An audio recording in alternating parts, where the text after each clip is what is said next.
Welcome, everyone. We'll get started in just a couple of minutes, right at 10:30. Happy to have you here.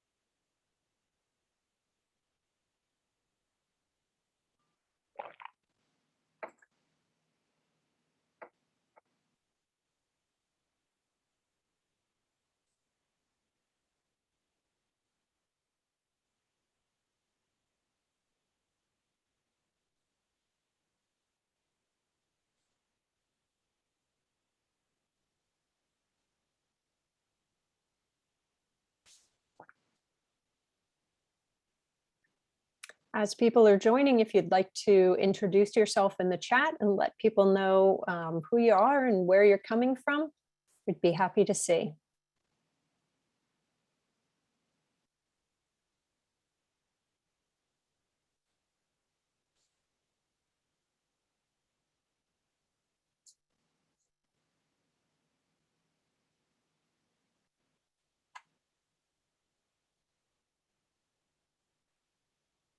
Okay, we'll go ahead and get started. Thank you for joining us this morning. Welcome to the School Mental Health Summit, Emerging Stronger and More Resilient, Learning from the COVID-19 Crisis. This is day 2 of our 2-day virtual conference. The 2021 Northeast and Caribbean Mental Health Technology Transfer Center School Mental Health Summit brings together leaders, practitioners, researchers, and other stakeholders in the school mental health field to share the latest research and best practices. This conference is sponsored by the Northeast and Caribbean Mental Health Technology Transfer Center, or MHTTC, housed at Rutgers School of Health Professions in the Department of Psychiatric Rehabilitation and Counseling Professions. My name's Anne Murphy, and I am the director of the center, and I'll be hosting the second session today. This is session 2. We're going to be sharing new resources, classroom-wise, and also the POWER program. We also have a couple additional sessions today. The one following this, Teaching Through Transition, and also the final session, Helping My Grieving Student. You can check out the full schedule, the individual Zoom links, and additional resources at our conference website, MHTTC School Mental Health Summit.rutgers.edu. The MHTTC is funded by SAMHSA, the Substance Abuse and Mental Health Services Administration, to enhance the capacity of the behavioral health and other related workforces to deliver evidence-based and empirically supported practices to individuals with mental health conditions. We've also been awarded additional supplemental funding to focus on enhancing student mental health in schools. And you can visit the MHTTC network website for additional information at mhttcnetwork.org. SAMHSA funds 10 regional MHTTC centers. So for those of you who are joining us from across the country, you can look at this map and see the regional center that covers the state that you're in. SAMHSA also funds a National American Indian and Alaska Native Center and a National Hispanic and Latino Center, as well as a network coordinating office. Our center, it covers Region 2, which is New Jersey, New York, Puerto Rico, and the US Virgin Islands. As I mentioned, supplemental funding was awarded to provide training and technical assistance to educators and school staff regarding student mental health. And the objectives of these activities are to communicate the importance of mental health supports in schools, to enhance the capacity to recognize and identify mental health concerns in students, to highlight best models of school-based mental health services, and to help schools know when it's necessary to link to community-based services. We provide trainings and technical assistance to K through 12 schools. And on the screen, you can see a variety of topics and tools that we're able to support schools in implementing. We encourage you to subscribe to receive our emails using the link that's on the screen. It's also just been posted in the chat if you'd like to learn about what activities we have going on, other products and resources, and other information that may be helpful. Following the webinar, you'll be asked to complete a brief survey. We value your feedback and we use it to improve our activities and to inform future activities. The surveys are also important because our continued funding is linked to the completion of these surveys. So we thank you in advance for your feedback. We do want to let you know that this session is being recorded and it will be posted on our website along with the presentation slides within a week of the conclusion of this conference. A brief disclaimer that the opinions expressed in this presentation are the views of the speakers and don't reflect the official position of the Department of Health and Human Services or of SAMHSA, and no official support or endorsement for the opinions described in this presentation is intended or should be inferred. We encourage you to interact with us and the presenters throughout the talk. You can do this using the Q&A pod. We ask you to submit any questions that you have for the presenters using that Q&A button, or you can engage using the chat. We're happy to have comments, reflections, thoughts, additional ideas or resources as the presenters share their information. The MHTTC network uses affirming, respectful, and recovery-oriented language in its activities. This includes language that's strength-based and hopeful, inclusive and accepting of diverse cultures, genders, perspectives, and experiences, is healing-centered and trauma-responsive, and seeks to support individuals in their own recovery journey. So today we have, for this session, we have a bit of a twofer, an exciting session that is going to present to you two new products that are available at no cost to you that have some really wonderful resources. So first, we'll have Jessica Gonzalez presenting on one of those resources. Jessica is the School Mental Health Coordinator for the Mental Health Technology Transfer Center Network Coordinating Office at Stanford University School of Medicine. Jessica is coordinating the work of the 12 centers that provide training and technical assistance to the mental health and school mental health workforce to increase the use of evidence-based mental health prevention, treatment, and recovery support services for students across the US. Jessica has worked in the community as a social worker, providing mental health services in schools and outpatient clinic settings to children and adolescents of diverse socioeconomic, cultural, and ethnic backgrounds. In addition, she has experience in project management support and coordination for research and evaluation in the areas of early childhood learning and development, special education, post-secondary education attainment, and delivery of school mental health services. Jessica has also worked for numerous high school and college programs in the Bay Area, seeking to improve educational outcomes for first-generation, low-income students of color. We're excited to have Jessica with us and happy that she woke up at an early hour on the West Coast to join us. So thank you, Jessica. Yeah, no problem. Thank you so much, Anne, for that lovely introduction. And hello, everyone. Jessica Gonzalez here. I'm happy to share with you about Classroom Wise, a free 3-part training package for K-12 educators and school personnel to support student mental health. And WISE stands for Well-Being Information and Strategies for Educators. We just rolled out this training package about 2 months ago, and so it's still pretty new, and I'm excited to have you all learn more about it today. This is a training package that was developed by our MHTTC network as part of our school mental health initiative, where we aim to address the need for further implementation of mental health services in schools.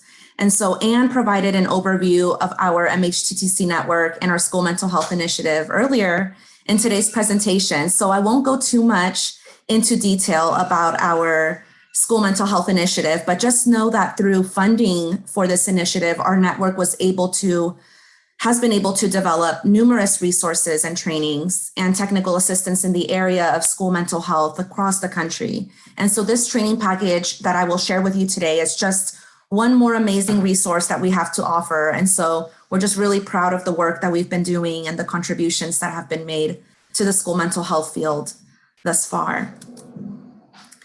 So now let me talk a little bit about how Classroom-Wise started.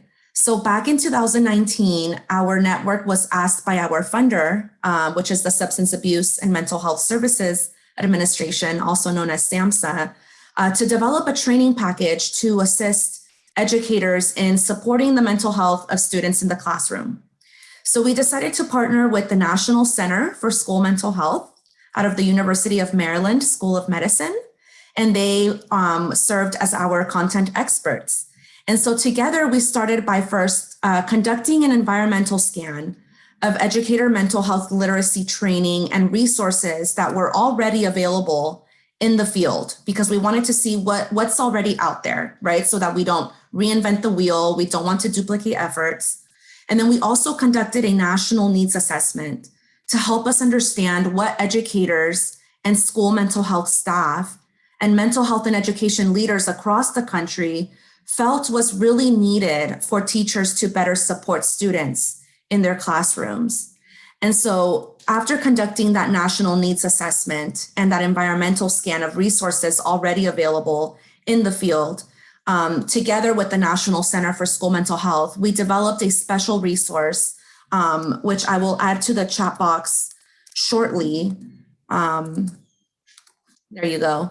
We developed this special resource that really highlights and describes the role that educators play in supporting student mental health and provides a list of already existing resources and trainings that instruct educators on mental health literacy.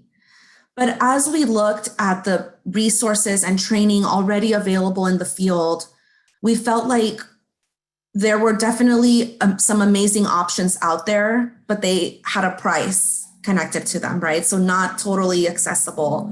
And then we felt like there was still a need for something that would be a little bit more interactive, that educators could definitely utilize given their, immense workload, especially right now during COVID. They have so many things that they're doing. And we wanted to provide a resource that they would be able to access whenever they would like, that would be engaging, that they could take on their own time. And so aside from developing this resource that I just linked you all to in the chat box, we said, okay, let's go a little further. Let's see what else we can do with the funding that we have. Next slide, please. So from that work, we conducted focus groups with a diverse group of teachers from different grade levels, ethnic backgrounds, years of experience from across the country. And then we also held one-on-one interviews with mental health and education leaders. And what became very clear is that teachers understand that they are critical in supporting student well-being, and they truly do want to support the mental health of their students, right? But they need additional support to learn how to be able to do that. And so those findings guided us in the development of this free 3-part training package that focuses on educator mental health literacy. So the package, again, it's a 3-part package. So it includes a free 5 to 6 hour self-paced online course, a video library and resource collection, and then a website that houses all of these materials and serves as kind of a one-stop shop for educators and school personnel.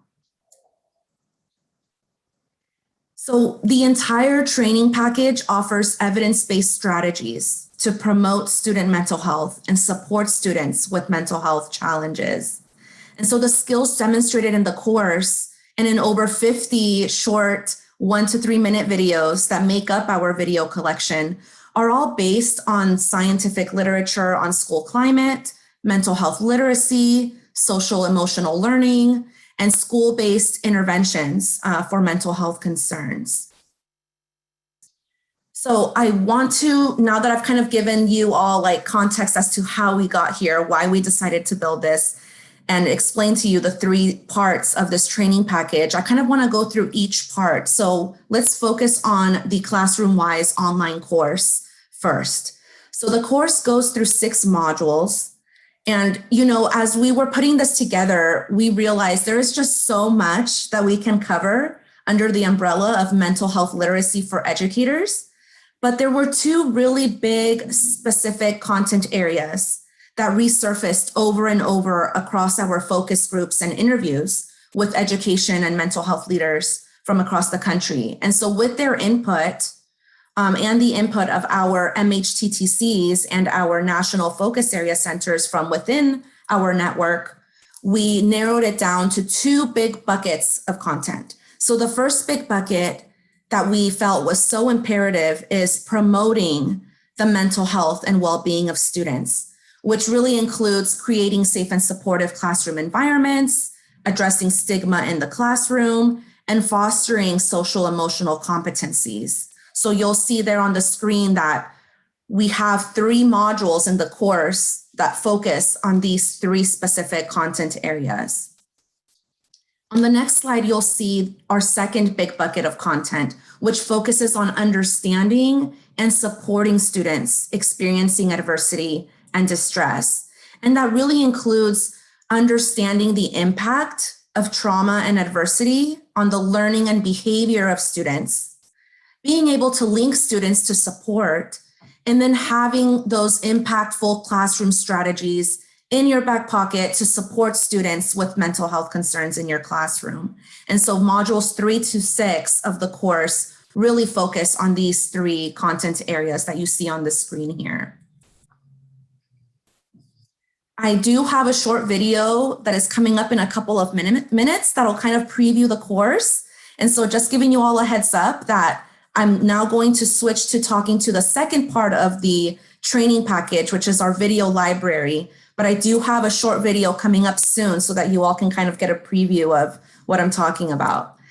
So again, it's a 3-part training package. One is the course.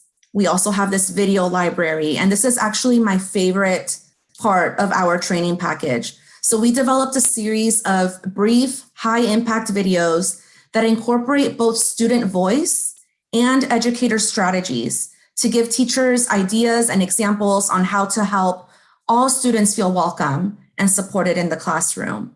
And the teachers and students in the videos are not actors. They're actually real teachers, real students that we recruited and came together for us a couple of months of recruitment, actually. And this happened over the course of like 6 months. And last year, you know, when COVID was happening, so we had to be really safe with the venue that we rented out. And, you know, we were all wearing masks unless we were recording. And so it was really a group effort. And we were just so thankful that the teachers and students that we recruited really were willing to support this work.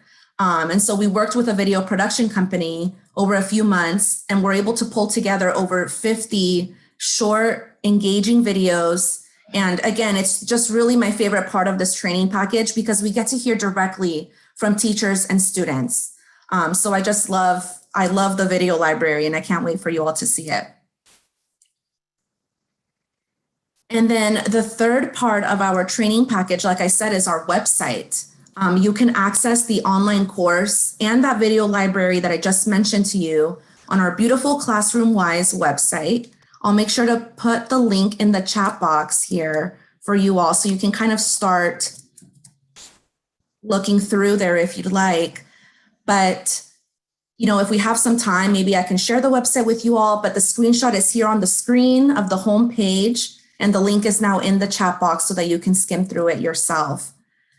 But really, the website is kind of supposed to serve as a one-stop shop, again, for educators and school personnel and whomever wants to utilize this training package to kind of just go straight to the website, check out the course, look through our video library. And on our next slide here, I also want to cover a little bit about our resource collection. So in the course, throughout each module, if we feel like there's just so much more that our educators and school personnel can learn that we couldn't cover within that module, because like I said, there's so much, we have links in each module that link to additional resources.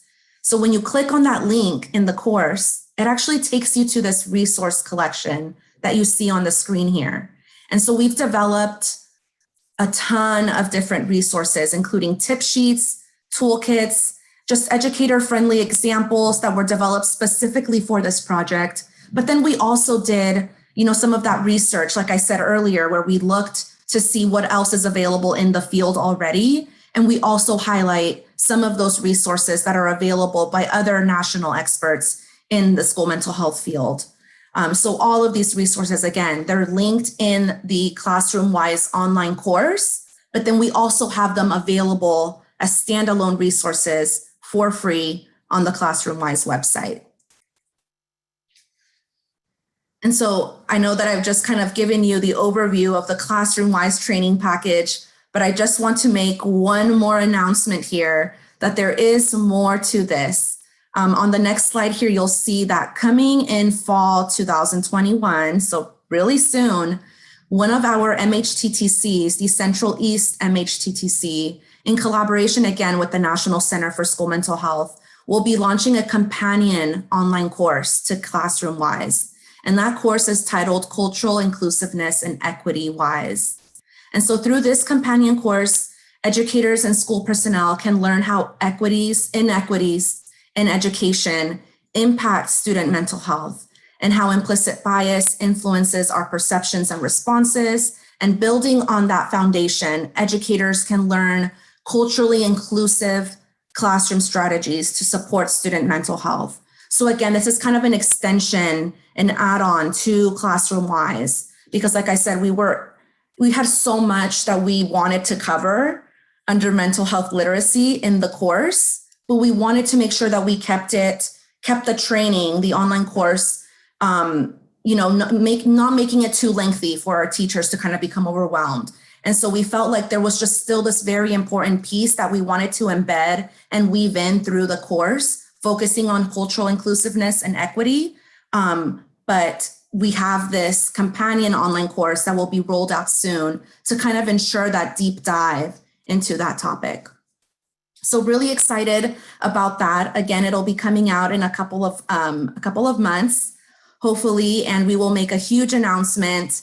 So make sure that you are signed up to Northeastern Caribbean's e-newsletters, listserv. And if you go to the Classroom-Wise website, we do have a slider on there that talks about the course a little bit more in detail. We have some course objectives for you all to look at, and we'll definitely announce on our website once this is ready to go. So now that I've shared with you all how we got here and why this training package is so important to us and hopefully going to be impactful to the school mental health field and to educators and school personnel across the country, I'm really excited to share a preview with you of this training package. So Anne, I know that you'll pull up that video. So everyone just know that it's a 6-minute video. It kind of wraps up my presentation here. So feel free to grab your coffee and a snack if you have something available nearby. And I hope you all enjoy.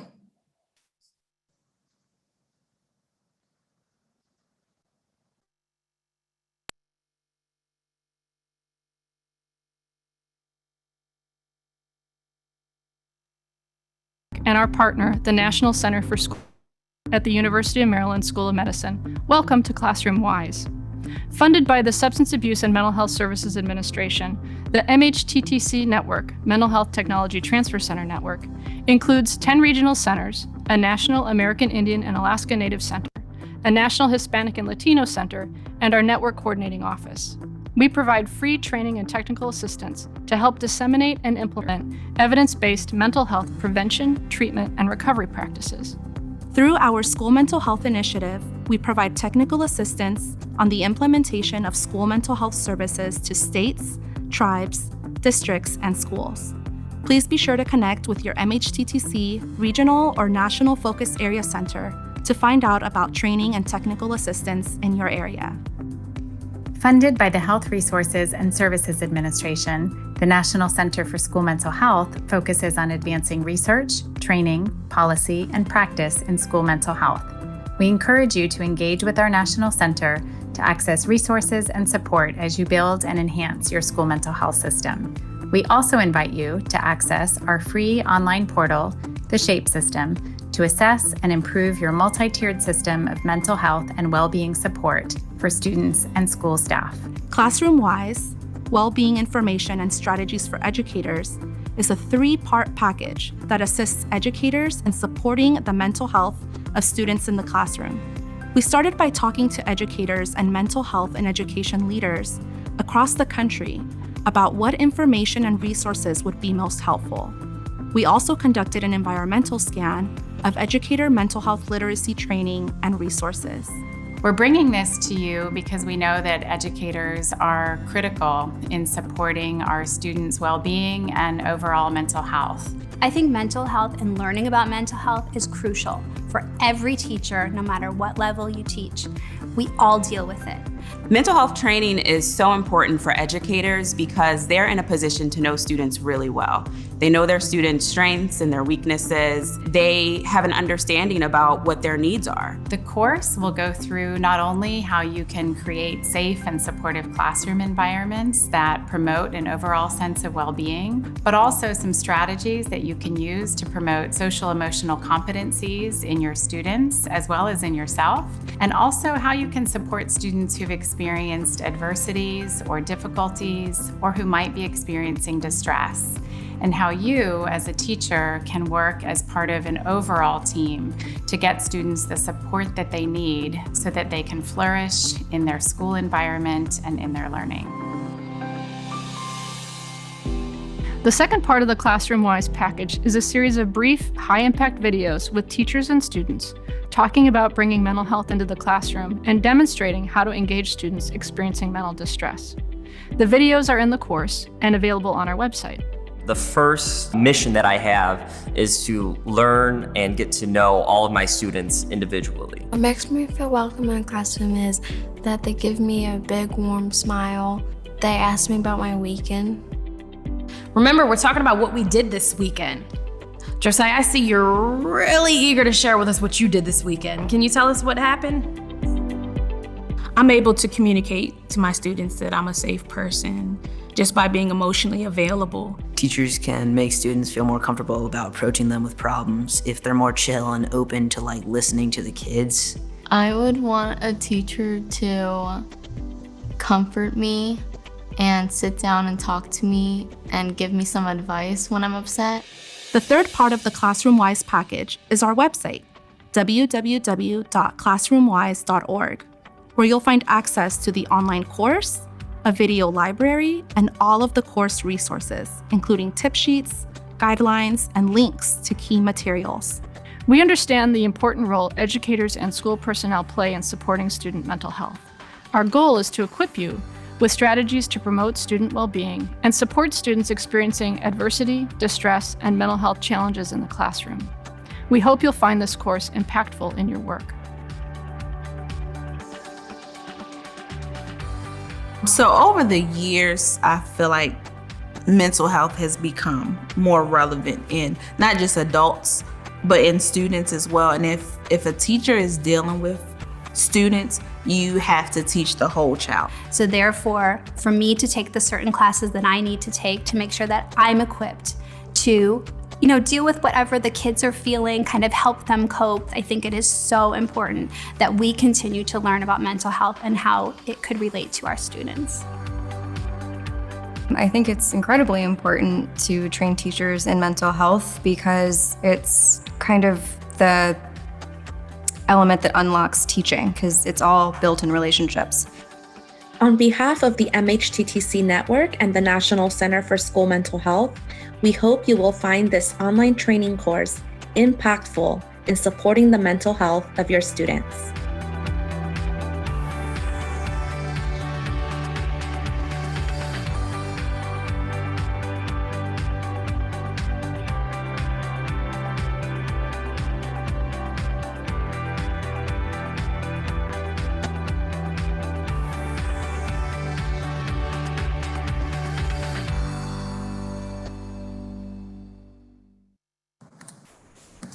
Thank you so much, Anne, for playing that for me. And I hope you all enjoyed that preview. We really feel that that video just kind of provides a good introduction to the training package, why it was developed, why it's so important, and again, includes real life educators and students who shared with us how they think students can be better supported in the classroom and why student mental health is such a priority. So just to kind of wrap us up here, again, Classroom Wise is a very new resource package that we just rolled out. We are just starting to introduce it to the school mental health field and starting to support implementation of this training package in schools and across districts. And so hopefully in the next few months here, you'll start to hear from Northeast and Caribbean MHTTC and other MHTTCs across the country about how they can support implementation of this training package in your districts and in your states. So Classroom Wise, again, was designed to eliminate a number of barriers to other mental health trainings for teachers that schools face. And so I kind of just want to outline a few points here that, the cost for this training package, this is totally free. We found that many mental health literacy trainings are costly, and we feel that mental health knowledge should really be accessible to everyone, regardless of cost. And so again, this is totally free, available to all. The pace of the course, we understand everyone learns differently. So self-paced means that it's more accessible learning and retention for a diverse audience. So the online course that I talked about earlier, self-paced, you can take one of the modules, wrap up, and then the next day come back and start module 2 and go through the modules that way until you complete the entire course.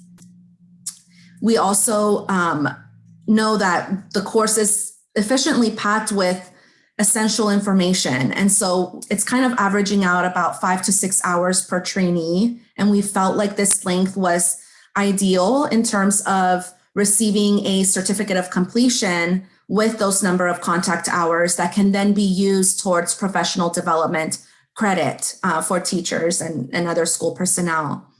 And then again, the timing for this course, we have this available 24/7, 365 days a year. So unlike other standalone trainings, anyone can access this training at any time. Educators have full plates. We really wanted this training to be as accessible as possible for anyone's schedule. And, the engagement piece is so important. While live trainings are great, obviously right now with COVID, it's been kind of difficult to do in-person trainings. So our priority was really to make this as accessible to as many people as possible. And so we really worked hard to design this course and this full 3-part training package with a balance of accessibility and interactivity. And so I think those are my points here for kind of trying to promote this to you all. And I think just most importantly, before I wrap up here, the most important piece about this training package is that it was developed by educators for educators, essentially. On the next slide, you'll see that there are 2 quotes there from an educator and a school counselor who piloted this course before we officially released it to the public a couple of months ago. And they were just so excited to have this online course available to them, free of cost. And, have you all heard that saying, not about us, without us? So we really kept that in mind as we were developing this, because we really felt we could not develop this training package with a goal of making it impactful and helpful to educators and students without their feedback, without their input. So we really tried our best to include them in every part of the development process for Classroom Wise. And so we are just so grateful to those teachers and students who supported the development of this resource. So on behalf of the MHTTC network, I'd like to thank all of the educators that we have in the audience today. We send out our heartfelt appreciation and thanks to you and to school mental health professionals and other school personnel for your dedication and caring for our children. And we truly hope that you find this training package helpful in your work. Thank you so much, everyone. And if you have any questions for me, please feel free to enter them in the Q&A pod, or you can send me a direct email. You'll see my email address on the screen there. Thank you again, Anne, and thank you to your team for allowing me this opportunity to share this amazing resource with everyone today. Thank you, Jessica. And I see a lot of people in the chat are excited to access this. And I apologize for the technical difficulty while watching the video. I was attempting to address it, but couldn't quite manage it. So thanks for everyone's grace around that. So moving on to the second half of our presentation here, we have three presenters with us. We have Dr. Laura Rutherford, who's a consulting and research psychologist at the Devereaux Center for Effective Schools. She earned her Ph.D. in school psychology from Lehigh University and is a certified school psychologist in Pennsylvania. Her professional experience has included providing training, assessment, and consultation services to teachers, parents, and multidisciplinary teams in both school and home settings. Dr. Rutherford is currently working on several projects to develop capacity for universal, targeted, and individualized support systems in urban schools. Her research interests include assessment and intervention of social skills, providing supports to schools for children with externalizing disorders, and parent management training. We also have Dr. Brittany, sorry, Brittany, Zakszeski. She can correct me here. Yeah, you're fine, Anne. Thank you. Is a training and consulting specialist also at the Devereaux Center for Effective Schools.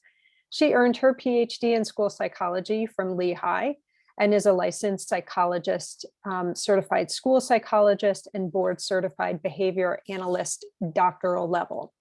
Currently, she's partnered with urban and alternative schools to develop systems to support behavior, learning, and mental health. Her professional and research interests center around applying implementation science and organizational behavior management to understand and promote schools' adoption and sustained use of evidence-based practices within the multi-tiered system of support. She's particularly invested in augmenting systems-level prevention and intervention efforts, and in supporting staff serving students with or at risk for developing emotional and behavioral disorders. And lastly, we have Jen Francisco, who's also a training and consulting specialist with Devereaux. She has her master's in education in educational and counseling psychology from Westchester University. She's a certified school counselor in Pennsylvania and is also a board certified behavior analyst.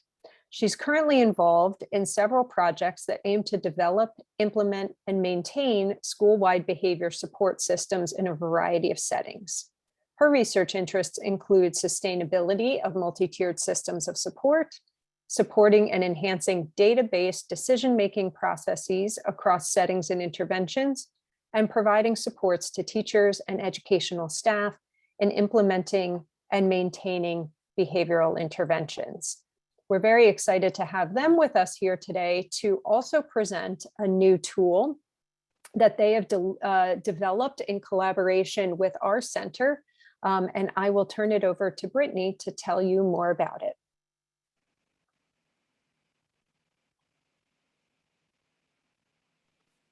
All right, good morning, everyone. Just making sure really quickly you can now see my screen. Very good. All right, good morning. I am Brittany Zakszeski and I use she, her, hers pronouns. I'm very excited to be with you this morning. It's great to see so many folks here and ready to learn more about mental health supports for schools. So wherever you're coming from today, I hope your weather conditions are tolerable and I hope you're all staying safe and healthy with everything going on. So we are here to talk about the POWER program, Positive Outcomes with Emotion Regulation. I'll be starting us off and giving us some background, and then I'll be handing things off to Jen midway through. But just to give you a little idea about where we're coming from, Laura, Jen, and I are from the Devereaux Center for Effective Schools. We are located in southeastern Pennsylvania, and a lot of our work is focused in this area.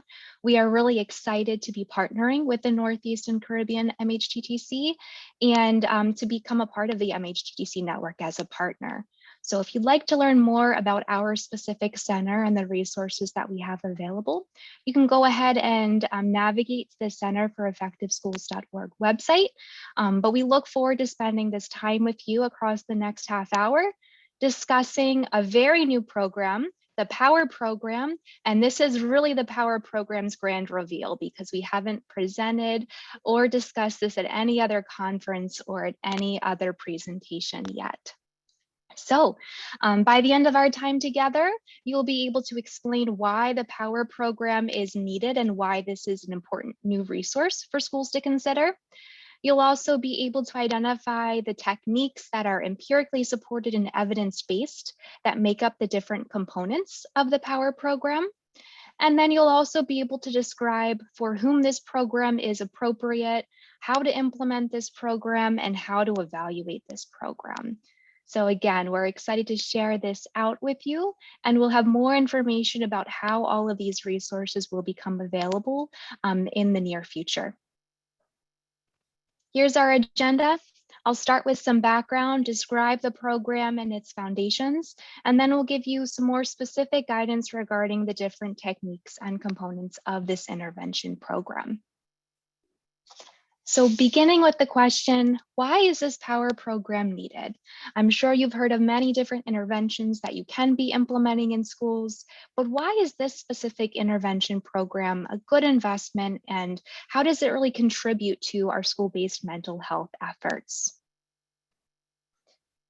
And now, because you're in this session today, I'm assuming that you are dedicated to advancing school-based mental health outcomes. And I'm guessing that you're already aware that there's a significant need for this type of intervention, that there's significant levels of mental health needs in our general society within our education system, but also related to the ongoing global pandemic and the other types of societal pandemics that we've been experiencing across the past couple of years. So we know that there are high rates of mental health needs and mental health challenges in our children and youth populations. And we know that in many cases, schools are among the most common points for youth to actually be receiving mental health services. With this in mind, we know that school-based prevention and intervention efforts are so imperative to the work that we're doing to really be addressing the needs of our students and to be advancing equity across the board. And as Dr. Murphy mentioned just a little bit ago, all of our work is really focused on how are we providing mental health services within a multi-tiered systems of support framework. So within this framework, for those of you who might be a little less familiar, we're really looking at universal practices for promoting mental wellness and for preventing risk at Tier 1. We're talking here about practices for all students, practices that are really meant to advance wellness and protect against different risk factors. At Tier 2, we're talking about maybe 20% of a student population receiving more targeted support and intervention, receiving additional supports because they are at risk for different types of mental health problems. And then at Tier 3, we have that tertiary level of prevention or intensive and sometimes individualized level of mental health intervention for students who are presenting with the most significant mental health needs.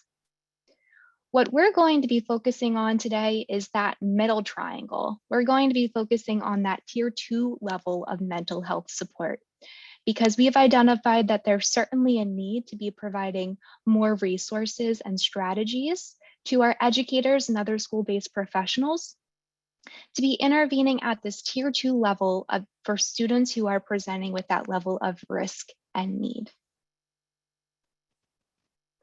So in our work, we provide consultation to different school systems about enhancing multi-tiered systems of supports for mental health.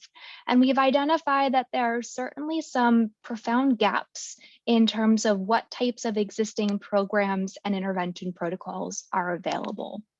And these are really the three big ones that we'll talk about today in relation to the POWER program. The first is that there are lots of mental health intervention protocols that have been developed, that have been identified as very effective, that are empirically supported, but that might not have been designed for school-based implementation. So as we were focusing on developing this program, we were focusing really specifically on what could be feasible for school-based professionals to implement and what could be feasible to implement at that tier 2 level within our MTSS. We were also specifically looking at intervention programs that we could be implementing with high school students. We're familiar with more programs that are designed for elementary students and even some younger middle school students that are focused on promoting mental health outcomes. But we're seeing in our own work that there are just fewer available protocols and programs that are ready to be implemented within that school-based context. And finally, building off of these two ideas that I've already referenced, we also identified that there are few existing intervention programs that really take a transdiagnostic approach to intervention. And what I mean by transdiagnostic is that programs are addressing shared risk factors or shared risk processes and addressing common needs among different types of mental health needs. So traditionally, we've seen that there are a lot of problem-specific interventions being developed, that an intervention might be developed specifically for the treatment of depression or anxiety or conduct problems.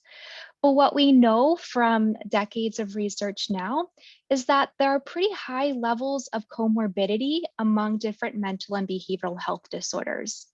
And what that means is that teens who are presenting with different types of, let's say, anxiety disorders are fairly likely to also have some type of mood disorder or some type of other psychological disorder that is similarly or in different ways impacting their functioning and performance. We also see that across the different types of mental and behavioral health disorders, there are a common set of risk factors and processes that really provide and explain the symptoms and functional impairment that youth with mental health needs are presenting with. And that when we take those two factors together, we have identified that different types of mental health needs can be really addressed by a common set of elements, by a common set of strategies that are commonly shared through different treatment approaches. So with a transdiagnostic focus, we're really focusing on how can we address common risk factors and common underlying processes in a way that's really feasible and efficient for school-based professionals. Because if you can use one program to address different types of mental health needs, that will probably be much more efficient and feasible for you than adopting so many different types of programs, each addressing a different type of mental health problem. So with this lens, we identified emotion regulation as a really important target or focus of transdiagnostic intervention. Because we identify that for some types of mental health problems, there's an issue of under-regulation or not regulating enough one's emotion, cognitions, behaviors, etc. But for other types of problems, like some anxiety disorders, there's the problem of over-regulation. So over-regulating or spending too much time and energy and focus on emotions and thoughts and actions. So we're really striving for a balance in terms of emotion regulation, because if there's an under-regulation or over-regulation pattern in each of these scenarios, we could see increased risk for mental health needs. So these were the lenses that we were coming from and perspectives that we were addressing as we developed the POWER program. So now I'll give you some more specific information about what this program is. The POWER program, again, standing for Positive Outcomes with Emotion Regulation. It's an intervention that's coming from a cognitive behavioral intervention approach. And it's really focused on supporting high school students in developing their emotion regulation skills, really as protective factors against the different types of mental health needs that these youth could be presenting with. This is a 6-meeting sequence that contains 35-minute group meetings, which we recommend implementing on a weekly basis to provide some opportunities for spacing, practice, generalization, and to fit kind of nicely within students' schedules. This program is designed for high school students, and because it takes that broad focus on emotion regulation, we see that this type of intervention can be appropriate both for students with internalizing needs, like anxiety, depression, traumatic stress, as well as students with externalizing needs, such as those with conduct disorders, or for students who present with both internalizing and externalizing needs. And one really nice thing about the POWER program is that this can be implemented by any type of school-based professional who really has experience and a skill set in facilitating small group instruction. It does not need to be required by school-based professionals or external professionals who have advanced specialized training in mental or behavioral health. So this can be implemented by teachers, other non-mental health-based professionals within the school, but it's also appropriate for school-based mental health professionals who have the time and who are able to be implementing this intervention within the Tier 2 support system. The POWER program, like I mentioned, is a cognitive behavioral intervention that really draws on the principles of cognitive behavioral therapy. But there are also 3 different empirically supported intervention techniques that we've drawn into this program to serve different purposes. The first one being motivational interviewing. Within motivational interviewing, we're focused on different processes to really be engaging individuals and to be motivating them to be making goals and to be monitoring their progress with regards to different types of personally significant and personally meaningful treatment goals that the individual has. And we really use the motivational interviewing approach within our program to be investing and building students' investment in their learning and growth through this program.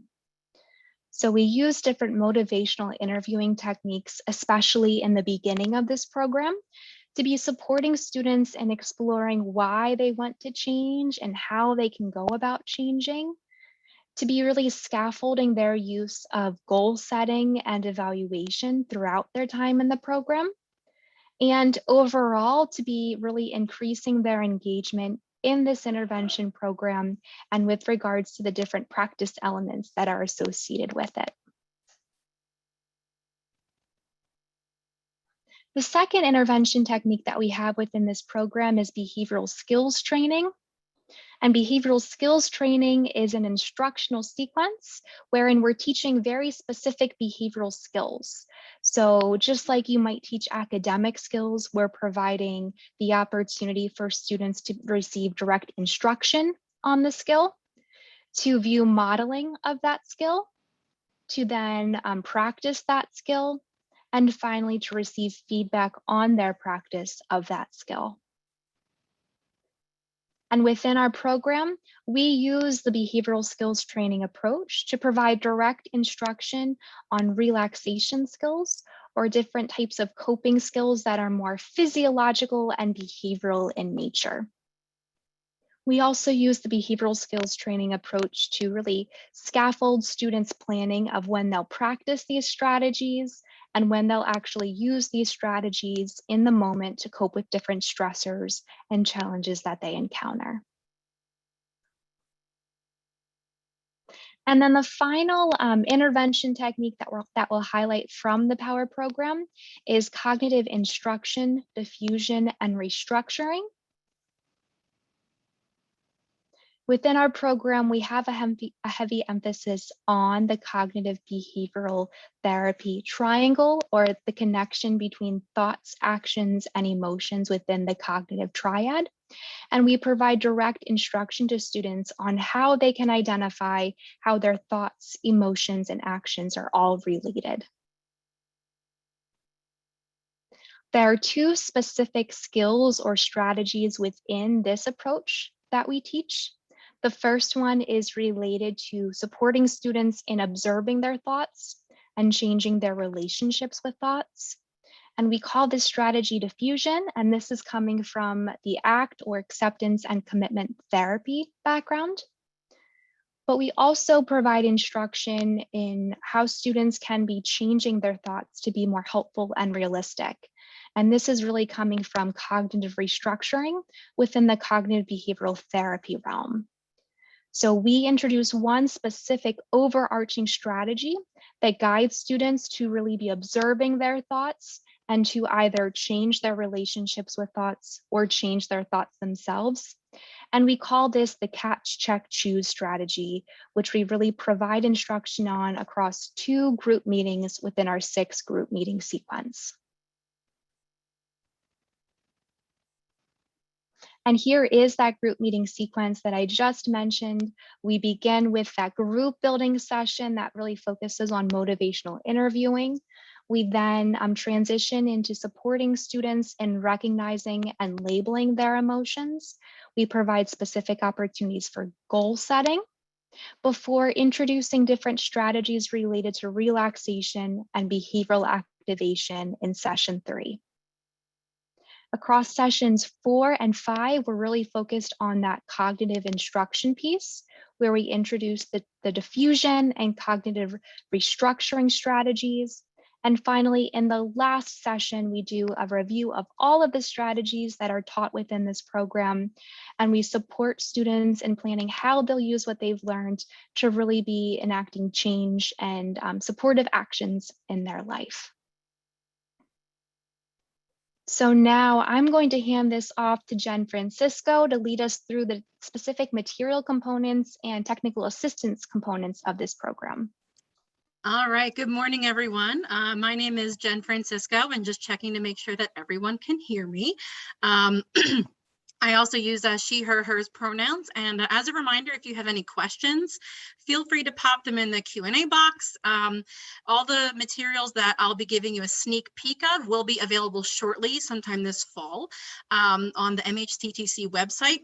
And I'll give you a bit of a sneak peek of what each of these components include and what to expect as when you look through the different components of the POWER program. So the 4 that are here, we'll talk a little bit about. I'm going to start with the implementation manual. The implementation manual is really designed for the implementers to be able to take this and then just deliver the program as intended. The implementation manual includes the overview of the program, including some of the components that we talked about today. Some implementation tips, including how to consider selecting appropriate students for the program, and some different logistical considerations that may be helpful in planning for the program.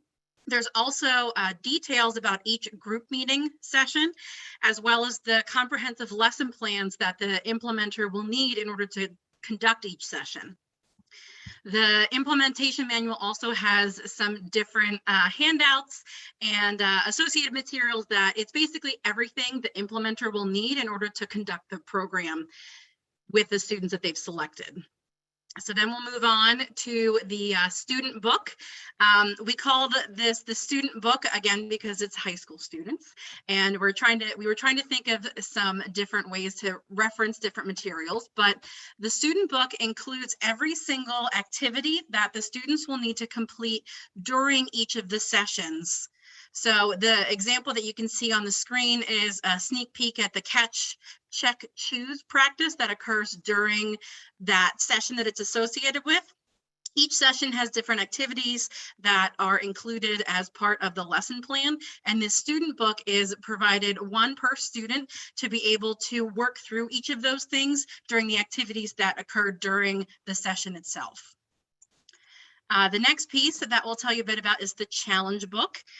One of the things that we've included as part of each session is instead of calling it homework, we called each of these assignments that the students will have to complete after the group a weekly challenge. So this challenge book has a piece that describes what each weekly challenge is and then different things that the students may need to complete for those activities. The activities start off a little bit on the less demanding side, where for example, the first session, they just need to bring a photo of something. And then you can see on the screen here, it details the week 3 challenge, which asks them to consider a strategy that they're using, then how they felt about it, related to an emotion goal that they have set in a previous meeting. The next thing we'll show you a little bit about is the adult handout. We designed this handout to be provided to either additional educational staff within the school building or caregivers or parents of the students that are participating.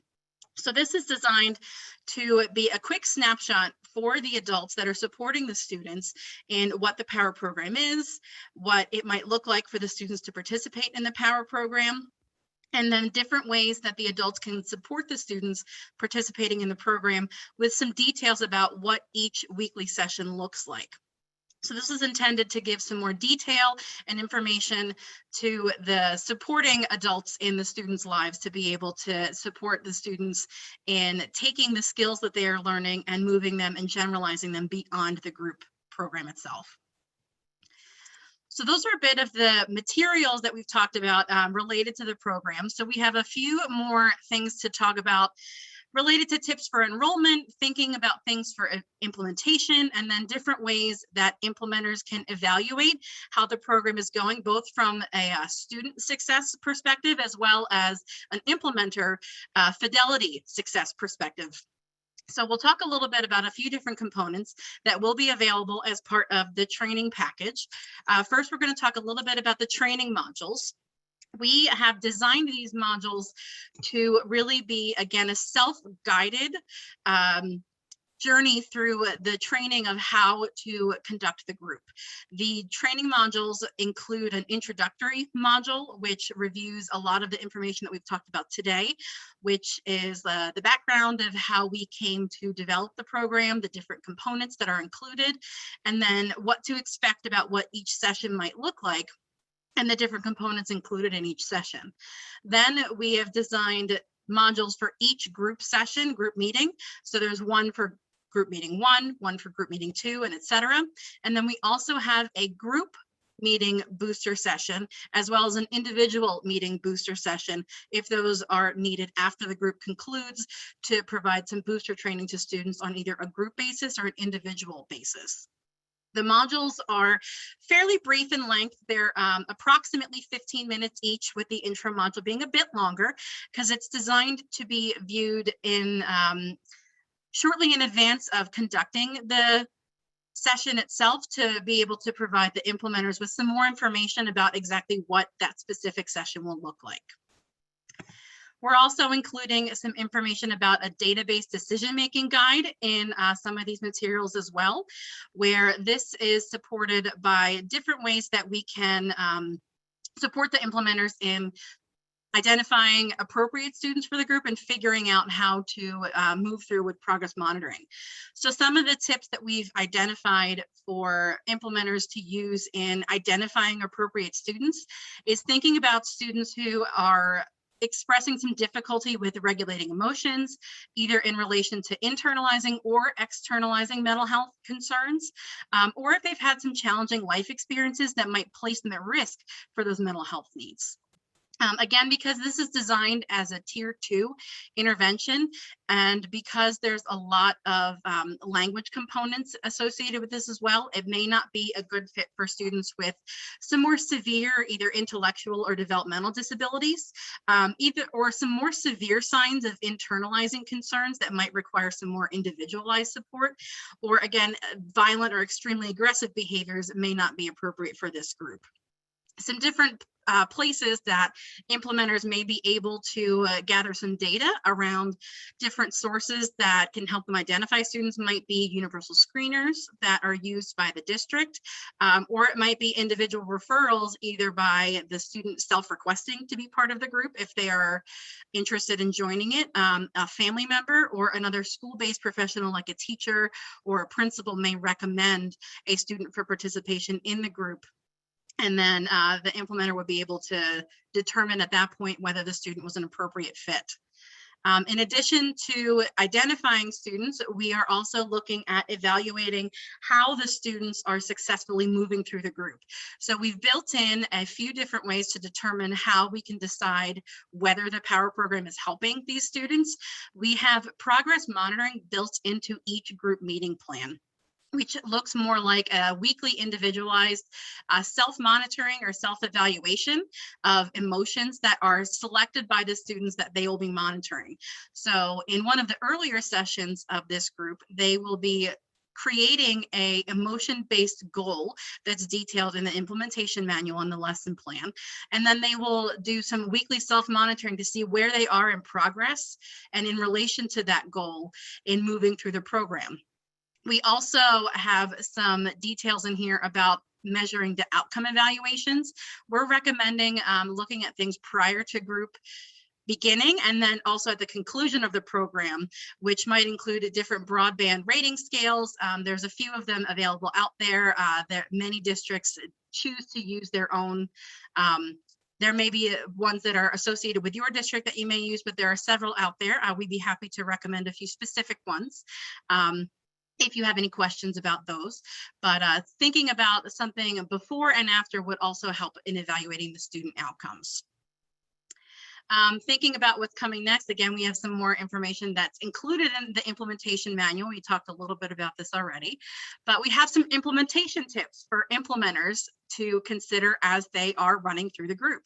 So before starting the program, obviously thinking about not only the logistics for what running the group might look like where it is, when it is, how frequently it's happening, but really using the data to identify the students for the group and thinking about, because this is designed for a high school age group, thinking about different student groupings that might be either similar grades or ages or developmental levels, all while considering the limit of the number of students that you'd like to include in this group. It might be helpful to think about, again, with the logistics, because these will likely be happening during the different class periods during the school day, thinking about what times might work for the selected students as a group whole. And then thinking about where this might be. It's important that it's obviously in a location where you can maintain confidentiality and that it can be quiet, and then it's not necessarily going to be interrupted by any additional things that are going on during the school day. It might be helpful to think about before each group meeting, sending out reminders to staff, depending on the session content, maybe rearranging what the environment looks like. There are a few activities sprinkled throughout the program that look at different ways to move and get up and be active. And that's why it might be helpful to review not only the implementation manual, but also look at the module for that specific session, as well as making sure all the materials are available. During each group session, thinking about what the group expectations are, using whatever developmentally appropriate reinforcement strategy might already be in place, again, discussing the limits of confidentiality, and then something to consider would depend largely on the students and the culture within the building, thinking about how the student books are distributed and then maintained between sessions, because we don't want students to lose these, but we also want them to be able to have them available to reference. That's something just to consider. And then finally, after each group meeting, just checking in with students. We'll give you a quick overview of what this is generally what most of the group sessions look like, with some variation from week to week. But each group meeting opens with the welcome, group expectations, and then talking about what the plan is. There's either an icebreaker or reviewing last week's challenge to begin with. And then each session, with the exception of session 3, which is primarily focused on relaxation strategies, each session has an introductory guided practice for relaxation strategy to help get the students kind of in the right frame of reference and frame of mind and frame of feeling for how the group is going to go. And then the session topics covered are introduced, then there's some guided practice, and then some independent practice or reflection built into each activity.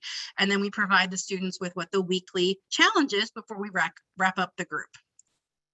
Finally, the last piece that we'll share with you is adherence checklists. And we've designed these to help the implementer really consider how they ran their group session for that particular group meeting, and whether they were able to implement all the pieces as designed, or if there was a reason they weren't able to complete those pieces. Like if they weren't able to get to the last activity because the students were really engaged in the activity prior and needed some more time, they might be able to make some notes, and then it might be able to help inform them moving forward what the adjustments they might need to make as far as timing goes, either for their timing or thinking about what the students' needs are. This might help also for any of you who are implementers who may have interns working in your school buildings that are observing these, that they can look at these and use these as well. So again, this is kind of a quick snapshot and look at all the different components that will be available as part of the package that is coming shortly. Again, this was our grand reveal of the Power program. So we hope that you are excited to use this once it is all available and up on the MHTTC website. And I believe I'm going to be turning it back over to Anne to facilitate any questions that you have about either our program or the Classroom Wise program. Thank you all so much for these wonderful resources. Very much appreciate it. So now is the time for any of our attendees. If you have any questions for the presenters, you can go ahead and put them in the Q&A, and I will present them to them as time allows. I have a couple questions for each of you already. I know, Jessica, I saw that you had responded to one of the questions in the Q&A pod about the cost associated with Classroom Wise. So I do want to make it clear that both Classroom Wise and the Power program will be available at no cost. So anything that's delivered through the MHTTCs is available at no cost. So just to reiterate that. But Jessica, I was wondering if you could talk to us a little bit more about Classroom Wise in terms of, I wondered if you could provide a couple, maybe a couple examples of what educators who complete Classroom Wise might walk away from the program with. So is it knowledge? Is it skills? Is it both? Something else?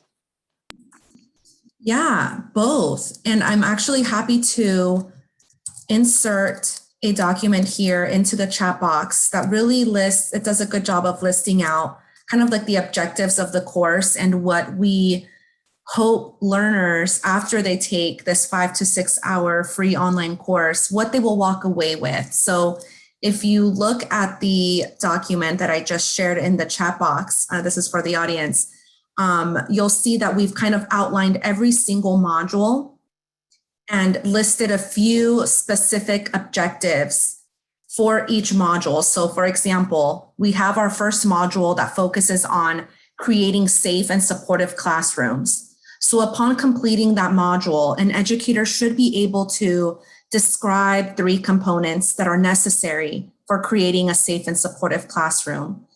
Should be able to have a few strategies to help students feel engaged in the classroom community, be able to help students feel both physically and emotionally safe in the classroom, and then also a few ideas on how to design a safe and supportive physical classroom environment.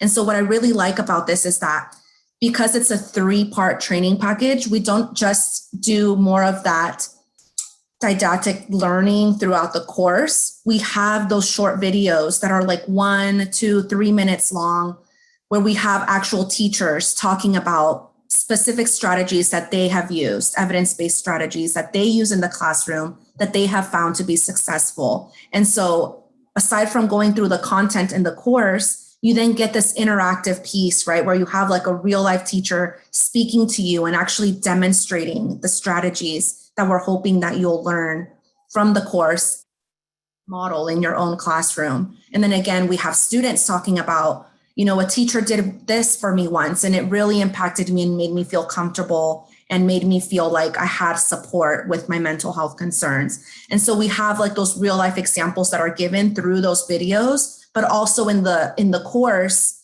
aside from like the content that we share, we also have some interactive pieces in the course where we ask the learner to kind of write down their thoughts about something and then come up with an action plan on how to execute a specific strategy or how to execute creating a more safe classroom space.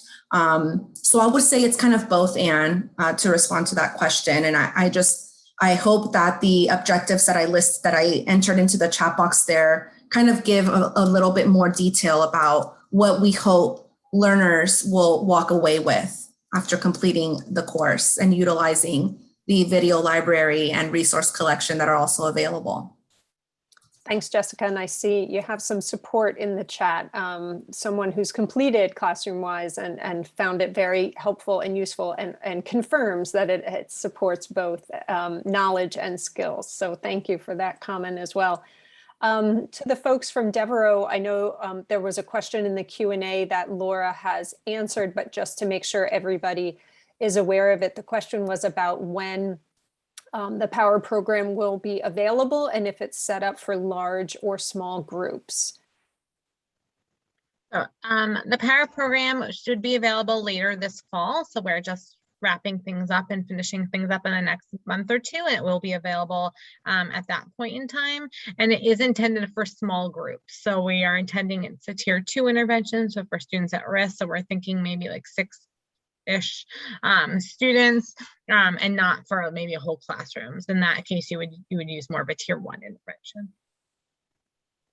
Thank you, Laura. And I see that we are just about out of time, so I don't know that we have much time for additional questions, but if you have more questions, I know that Jessica had provided her email earlier, and I will also put my email in the chat. If anyone has questions for the folks from Devereaux, we can share. Oh, there's Brittany sharing her email as well. And as soon as the Power program is available, the MHTTC will make an announcement about that. So if you sign up to receive our emails, you'll get that announcement, and we'll make sure people know about it. And ClassroomWise is available now. Brittany, if you don't mind just going to the next slide, thanks. Just in wrapping up, again, as a reminder, we do appreciate if you would complete our evaluation. You can scan the QR code on the screen with your phone camera, or Sean has just also placed the link in the chat. So if you could complete that, we would appreciate it. And if you go to the next slide, just a reminder that we are conducting a needs assessment. There's a QR code there as well, and a link in the chat to complete the needs assessment, and let us know what would be most helpful from us to support you. And just so you know, the Power program is an example of hearing from educators about what they needed most. We heard a lot of requests for support around tier 2 services and the lack of availability of tier 2 support that isn't expensive. And so that's why we connected with Devereaux to develop this program. So know that we are listening and we are trying to be responsive to your needs. Next slide, Brittany. There's some resources here, and also Sean has put them in the chat. If you or anyone you know needs some additional support, you can connect with any of these organizations, and these will also be available on our conference website. Next slide. So we have a little bit of a break here for stretching, lunch, breakfast, I guess, if you're in a different time zone. And starting at 12:15 Eastern time, teaching through transition, back to school and back to basics will be available. And Sean has also included the link in the chat to be able to access that next webinar. Next slide. And just lastly, here's a way to connect with us if you have questions or you would like some additional support or resources. So again, with that, I just want to thank all of our presenters. Wonderful resources. I hope people make use of them. They're really fabulous things, and they're things that are really accessible and very practical. So thank you all for joining us, and we look forward to seeing you again in about 30 minutes. So thank you and have a good break.